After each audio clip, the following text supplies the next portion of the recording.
Today we have Nathan from Live Search, Live Webmaster. Nathan is the one who runs Webmaster for Live, and he's also a technical evangelist. And we are going to ask him a couple of questions very specific to logic and a travel industry. Thank you so much, Nathan.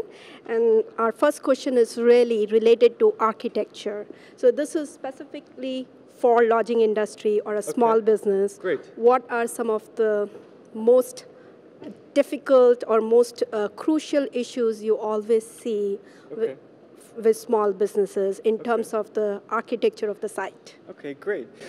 So most of the issues come into two buckets. So one are issues with links. So the URLs within your website, are those clean? Are they consistent? Are they what we call normalized? And normalized means that there's just not a lot of synonyms for the same URL. Okay. A great example is www.mysite.com or mysite.com. Those are actually two different URLs, but they point to the same page. Okay. So a lot of times websites will have a lot of different synonyms. The second thing is what's on the page. Are the content you're building on the page, is it easy to read? Is it something that a computer can understand? And do you provide a good down-level experience? So great examples of these are if you have images on your website, do those images have alt text? Are you using in header tags? Are you putting images as the header, or are you using text for the header? So let me stop you for one quick second. What about if we go through on-page factor? What are the 8 most important things? The 8 most from important... top to bottom, from title to footer? Okay, well, it's hard to say that title is more important than a heading tag, but really the first most important thing on a page is that when a search engine goes to download it, they have permission to download it. So that goes to the robots exclusion protocol. So you want to make sure that you're not blocking the page from being crawled by a search engine. The second thing is when a robot gets to the page, that the page loads in a reasonable amount of time. We are very constrained on the number of pages. There's actually infinite number of pages on the website, on the internet that can be downloaded.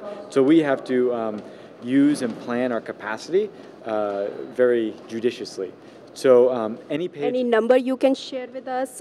54, no, so the number, 24 seconds or 14 seconds at this modem? So the number that we recommend is like on a normal broadband connection, about a second or less is what a page should load as. That's what our customers expect from us. So, you know, it's all relative to the type of website you have, but generally you want a quick loading page. And what that really impacts is how many pages that we can crawl in your website. The faster your website loads, the more pages we can crawl, and the more we can come back and keep those pages fresh. If your website takes a long time to download, then we can only do so much and we can only come back so often. So page load is another good time. Also, page errors. Your page should not give 404 errors or 500 server errors, also a bad thing. So the fourth thing is when we get the page, we want to see text on that page. Specifically. So you don't like Flash? Flash has a time and a place. We have no problem with Flash. Our concern is there anything else around the Flash that helps us understand what's on the page? So looking at the text on the page, a good title tag is very important because that lets us know what this page is about.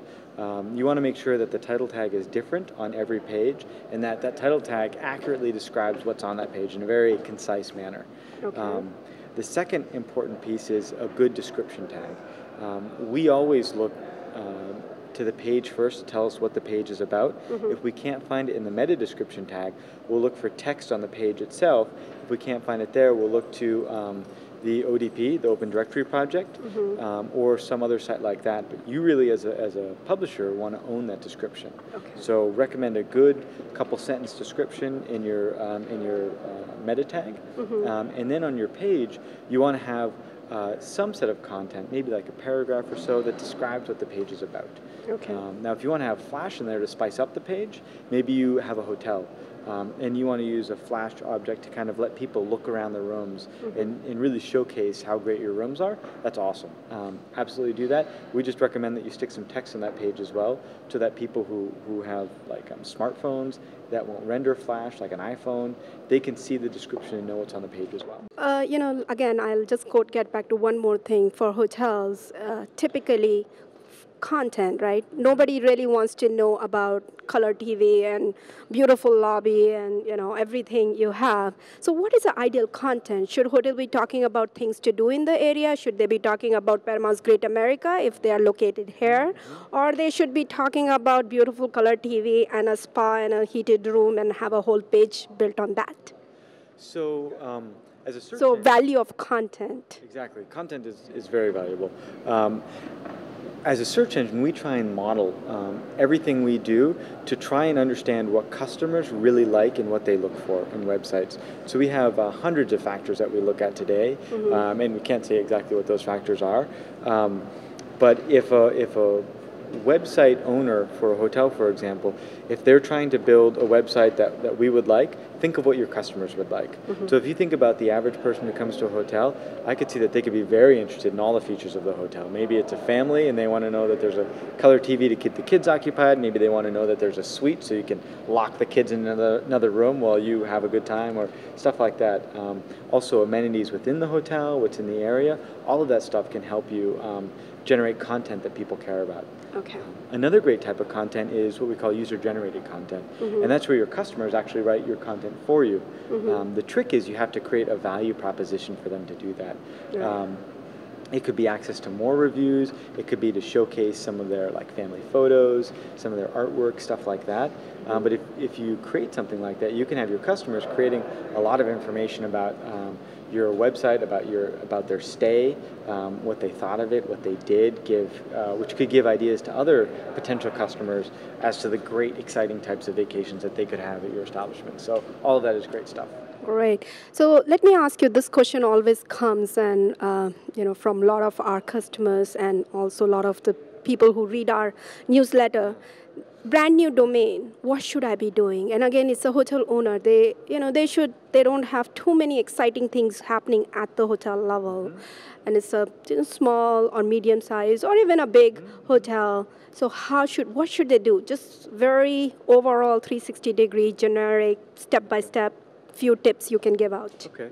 So it's interesting. I hear that a lot. People will come to me and say, you know what, my space is boring. Nobody cares. I don't have anything yet. But I disagree with that. I think almost anything can be exciting. If you're building a big megapolis corporate hotel, then there's probably lots of stuff that you're doing with that hotel that's very interesting. And people are like, well, we're a big corporation. Maybe nobody cares. People do care. Find out how to make it human. Maybe you could post interviews with the head of your kitchen to talk about what food you're going to prepare and what your thoughts are and why that's great. Maybe you could do an interview with the head of your concierge staff. So let me stop you for a second. Okay. So when you're saying interviews, how does it impact hotel ranking in universal search? I'm assuming you're talking about videos.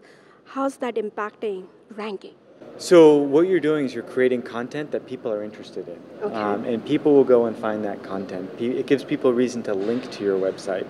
And links are one of the major ways that we assign trust to a page today.